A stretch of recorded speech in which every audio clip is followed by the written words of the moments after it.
Best guitars come from trees about 800 years old, trees with enough rings in their trunks to provide wood with a tight and straight grain, wood flexible enough to vibrate, yet strong enough to withstand the pull of the guitar strings.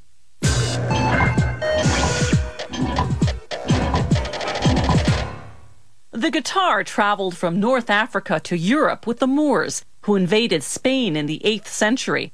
In time, the guitar became the signature instrument of Spanish flamenco music and the trademark of the singing cowboy. In the 1930s, the acoustic guitar debuted as a jazz instrument. By the 1960s, as the electric guitar took over rock and roll, the acoustic guitar remained a staple of the folk music scene.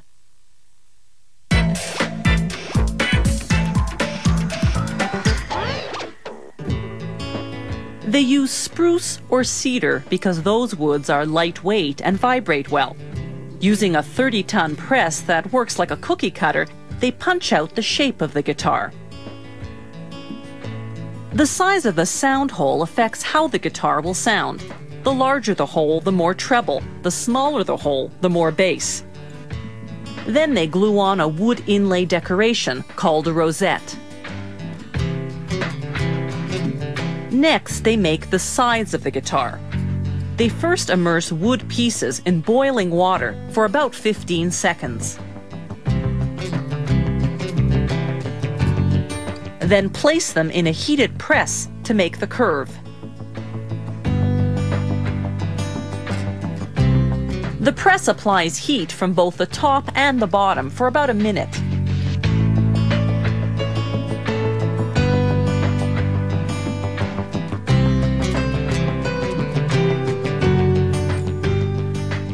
Then they connect the two sides with blocks of wood made of either mahogany or poplar.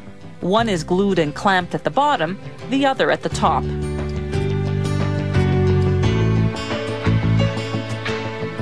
Then they glue on and clamp a wooden lining which will connect the sides to the top and back. Those little cuts give it flexibility around the curves. Then with a hand router, they carefully notch the lining to receive 4 wooden braces to support the back of the guitar. Strategically placed braces help the top of the guitar withstand the tension of the strings. They also equalize sound frequencies by controlling vibration differently at different spots. After a vacuum press makes the bracing adhere evenly, they glue on the top and bottom.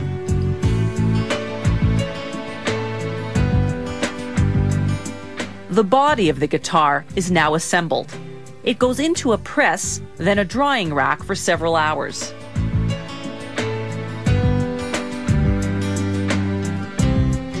Next, they glue on a plastic binding to protect the guitar's edges. Then comes a fine sanding. Next, a machine with a special sensor measures the precise angle at which the body and neck of the guitar will later be attached. The angle is critical for sound quality. It drills the holes and sands the pieces accordingly. Next, they apply lacquer, 4 to 8 coats depending on the finish. The fingerboard is made of rosewood or ebony. The metal frets separate the halftones on the musical scale. An adjustable rod goes inside the neck. This lets the neck adapt to the different tensions that different types of strings require. They glue the fingerboard on the neck,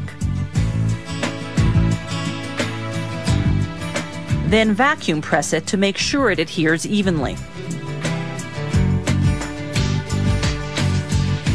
Next, they install the machine heads on which the strings will be wound.